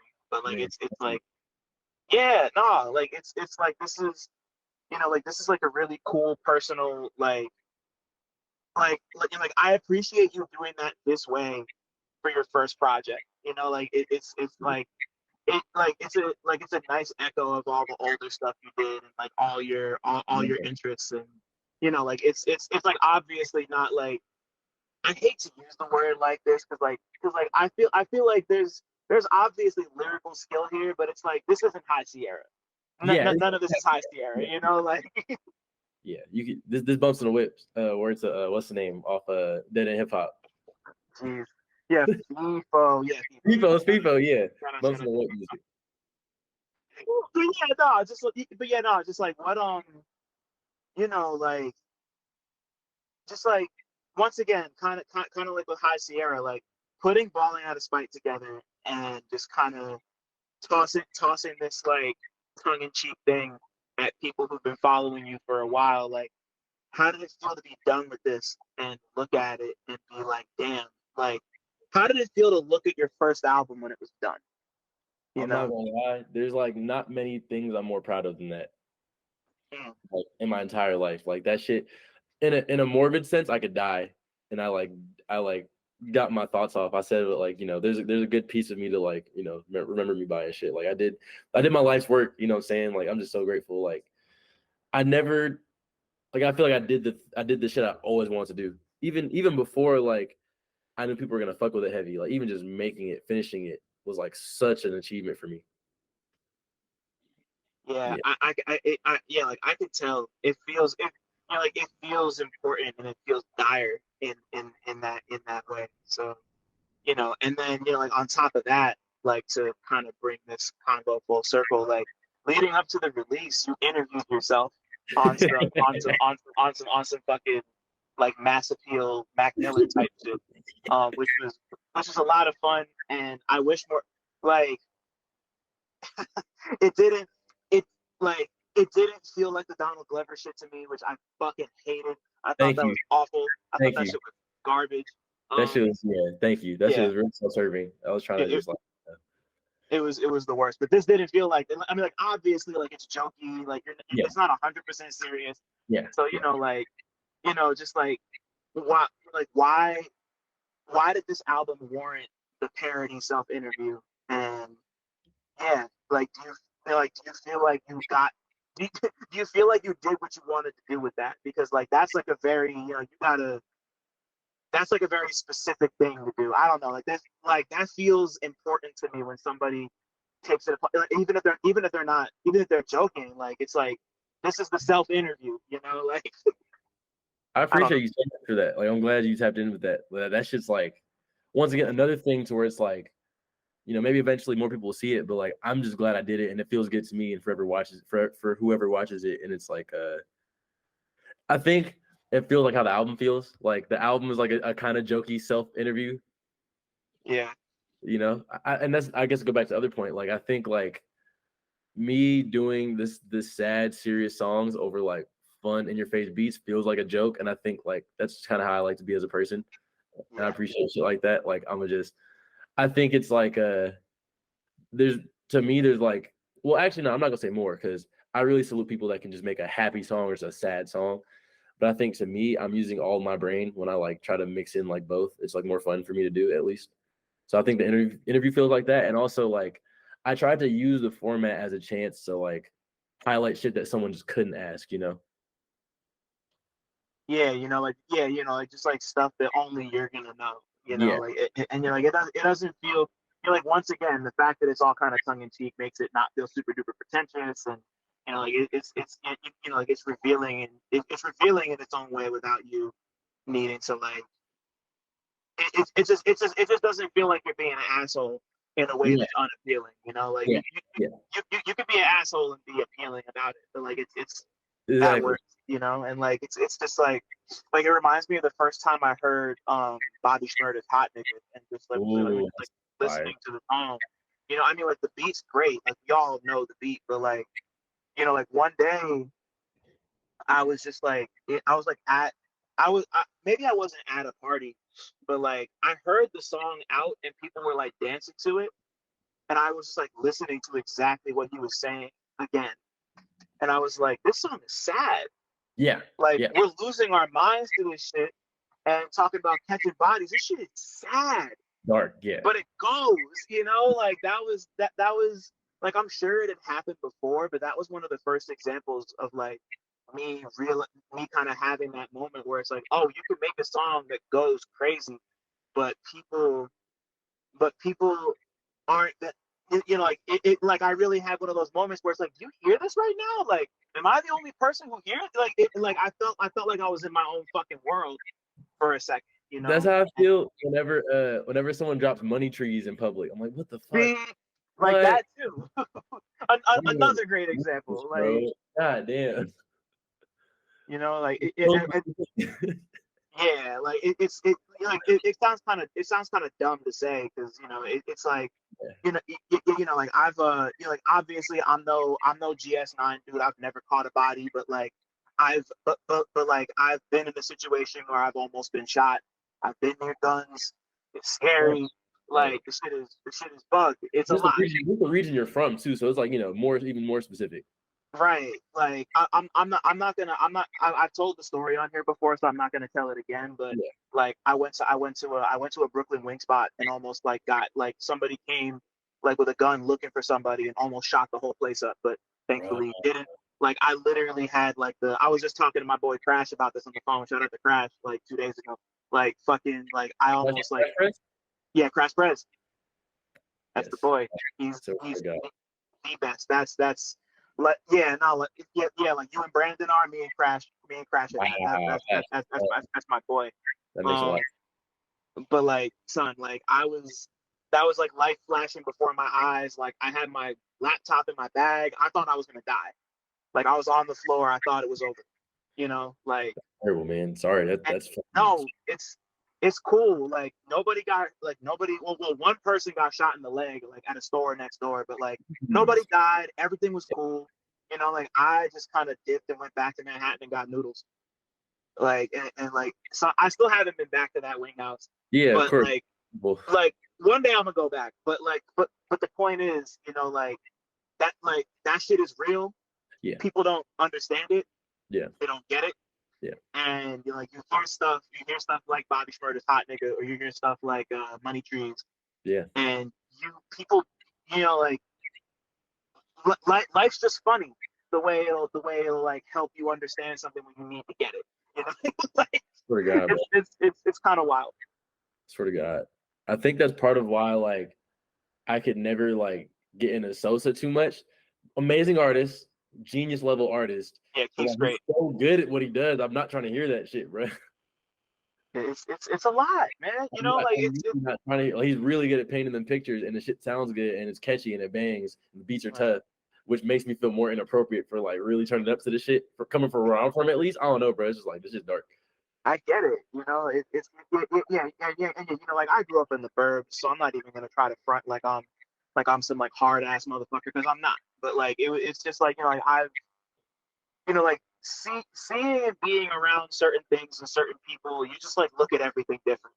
You know, like that's just it. But like I'm a sensitive dude. I'm not gonna pretend like I'm not. I don't try. I'm very sensitive, so like yeah, I'm sensitive to a lot of shit. Right. Yeah. No. Absolutely. It's and like that's cool. And like I love Keith. I think Keith's great. I actually saw him live for the first time, and maybe only ever time. I don't know if I'm ever going to see him live again. But I saw him at Rolling Loud last year. Oh, you was late. Yeah. Yeah. Like it was. I waited at the stage I waited at the stage for I want to say like 2 hours because like Danny Brown played and there was no crowd for Danny Brown, which made me really sad. I love Danny Brown, but you know, like I was like, you know what? Keith's playing after it was Danny Brown, Young Lean, and then Keith. I was like, I'm gonna stomach this Young Lean set and be at the front because like I was like at the bar. There was no one there for Danny Brown. I swear to it was like not even 100 people. Damn. So I was like, you know what? I'm gonna just post up, wait for Keith. He went for like an hour and a half. It's top 3 shows I've ever seen in my life. That's a lot of time. That's what's up. That's tight.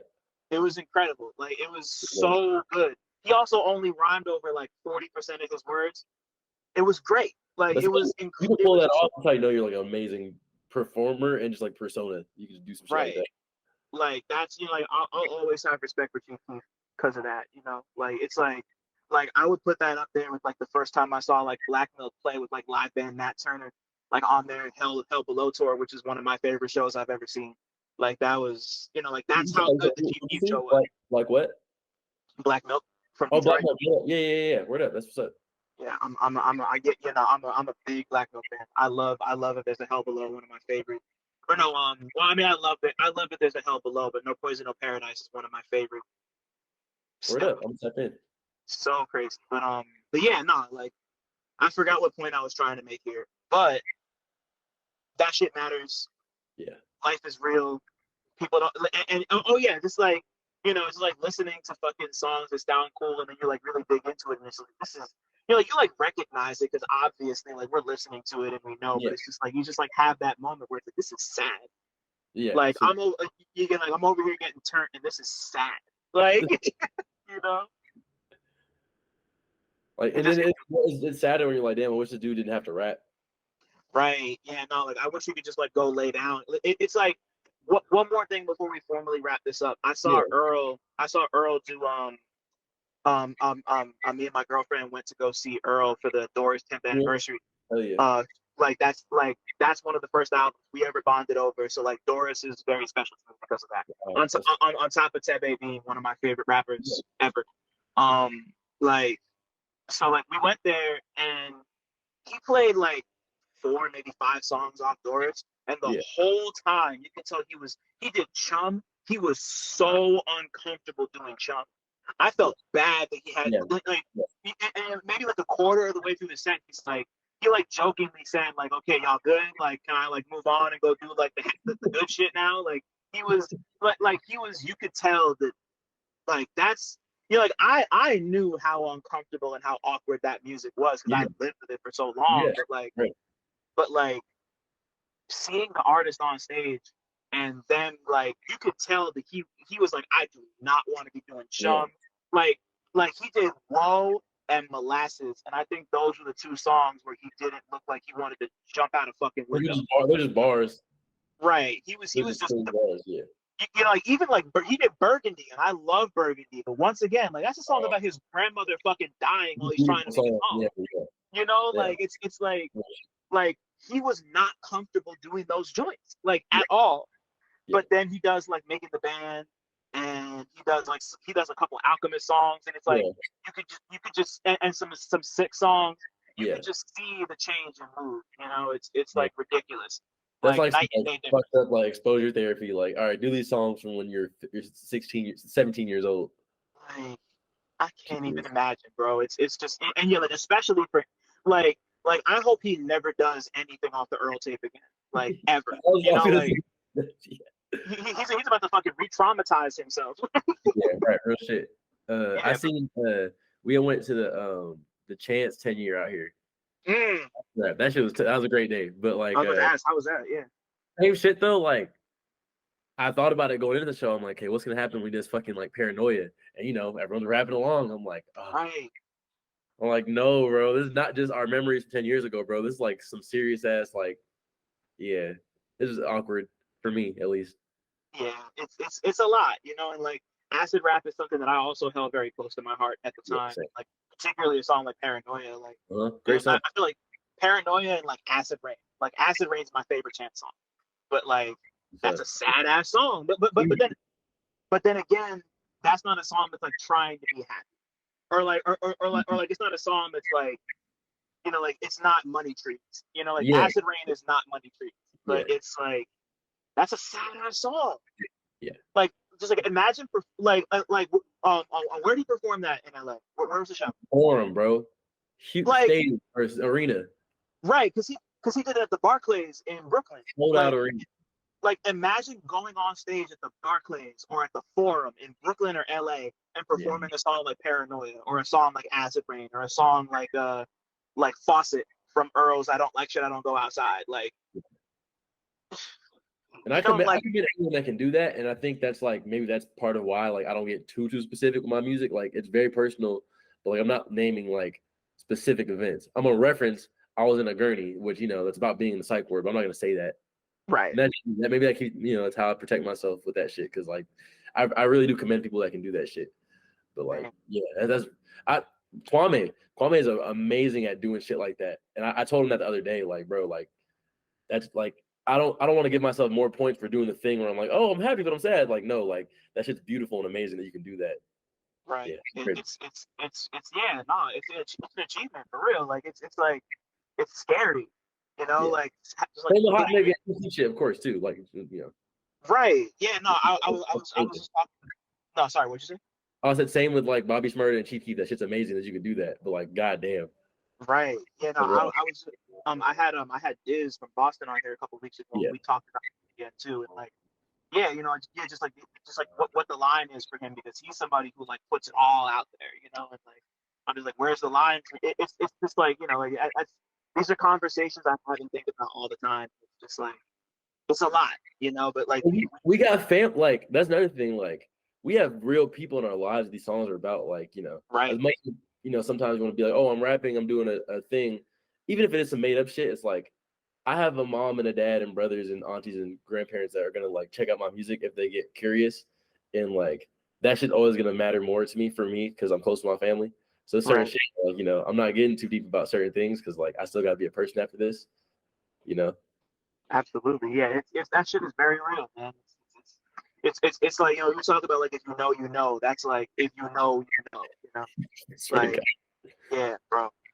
Son, this is we like I feel like we could keep this going for like another 3 hours, but this has been fucking great. But to bring it all full circle for real, Zay, if your life was a movie, what would it be about?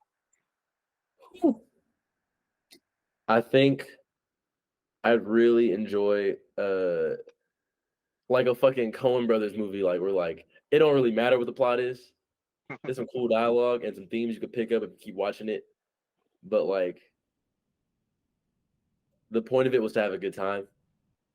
And I think that's what the movie would be about. You'll see who I am, but like I'm not trying to make a grand statement. You have to extrapolate that yourself. So yeah, some chill like Big Lebowski. Right, I fuck with that because Burn After Reading is one of my favorite movies of all time. I watch it whenever I feel depressed. That's the one with Clooney, right? What? That's the one with George Clooney? Yeah. Okay. Yeah. The 27 Dresses Night, we watched the beginning of that. So like I gotta like finish that one. I like that one a lot so far. Oh please. It's so good. Like there's a I don't want to spoil it, so I'm not gonna spoil the movie for you, but like at the end, so like you've seen J.K. Simmons' like secret agent or like CIA man, yeah, or not? You didn't get that part? In the movie, yeah. Oh, okay. So yeah, like there's like a bit at the end where like one of the analysts just asks him, just like, what did we learn from this? And he's just like, I guess we just learned never to do it again. And like that's like the whole point of the like once again like that movie has a very crazy ending. A lot of shit happens. Like that's the type of movie where like a lot of things happen but nothing happens and it all means nothing. Like it's weird that I don't like Seinfeld because I like stuff like that. And I know Seinfeld is very much that. I think if you view it as more of a cynical show, you might fuck with it more. Maybe. Like it's like Jerry isn't happy even though he has everything he wants. Right. He's kind of an asshole, but like he's not necessarily malicious. But anyway, yeah. Right. But yeah, no, like like just like life as a Coen Brothers movie is like either that or you ever see True Grit with Jeff Bridges? No. It's Jeff Bridges, Matt Damon. It's also Haley. Who voices Gwen in the Spider-Verse movies? Haley Steinfeld. I don't know who voices her. Okay, that's. She's that was like her first movie role. It was before she's oh man, she's like really really famous now. I'm gonna look it up. Hang on. Yeah, no, her name's Haley Steinfeld. She voices Gwen in the Spider-Verse movie. She was in that Emily Dickinson show that was on Apple TV. And she was in Hawkeye. If you ever saw the Hawkeye show, but she was it's not good. You're not missing nothing. But yeah, but her first movie role ever was in True Grit, and she's like, that's like it's like based on this like older. It's based on the novel. It's based on a novel that was also adapted into a movie starring John Wayne. Oh, word up. They won his Oscar for. It's Great. what? Yeah, yeah. It's like a Coen Brothers movie, but if it was a western. That's all I'm gonna say. It's And the so Coen Brothers, after seeing Burn After Reading a little bit, I'm like, oh, they're like Tarantino, but like less self-indulgent. I feel like. yeah, definitely. Yeah, that's what it felt like. Definitely. Yeah, no, they're most like I would say Lebowski's probably their most self-indulgent movie, and like it deserves it. The Great Lebowski's, the Big Lebowski is great, you know, but like it's so good. But like everything else is way more grounded. Burn After Reading's way more grounded. True Grit's way more grounded. I would say it like at some point go through and watch a bunch of the Coen Brothers are great. They're just super dope, especially if you like Curb and stuff. Yeah. Like their stuff's like very dryly funny. It's like they're like dramedies that like step the line, but it's cool. I like their shit, and it's nice to hear that like your life would just be like a Coen Brothers movie where like you learn about you, but yeah, You that's watch it, you might be like, wait, that was kind of dumb. Wait, nah, I was kind of gas. Okay, wait a minute. yeah, not like just yeah. That's Zay. Thank you, bro. This was so good. Like you know like I said, I've been a fan for a while. Like even before you and Caleb were trying to get you on here, but like this felt like the right time. Like I love what you're doing, and just congratulations. And I'm excited to hear KWAMZAY 3. Like I'm ready. First off, likewise, thank you very, very much. Yeah, like I said, this is something I've been wanting to do. This is fucking tight as hell. Like, I really appreciate being on this platform, and yeah, likewise, big fan of what you do. Yeah, thank you so much. Thank you, bro. Yeah, no, it's like this is like these are the conversations that like these are the conversations we'd be having anyway. So Yeah, it's just nice to just kind of it's nice to have a place to be able to do that and just like be cool about it. So thank you, thank you for being willing and dealing with my internet bullshit. Thankfully, everything held for the rest. But like, yeah, no, I appreciate you. Great question. Didn't even feel like an interview. Like, hell yeah. Yeah, I'm sorry. What was the last word? So didn't feel like an interview in the best way possible. That's the goal, man. Every fucking time. Thanks for listening. Shout out to y'all for making it this far. And shout out to all the black people listening too, because y'all really impeccable. Don't forget to like, subscribe, and tell a friend to come through next time. 1.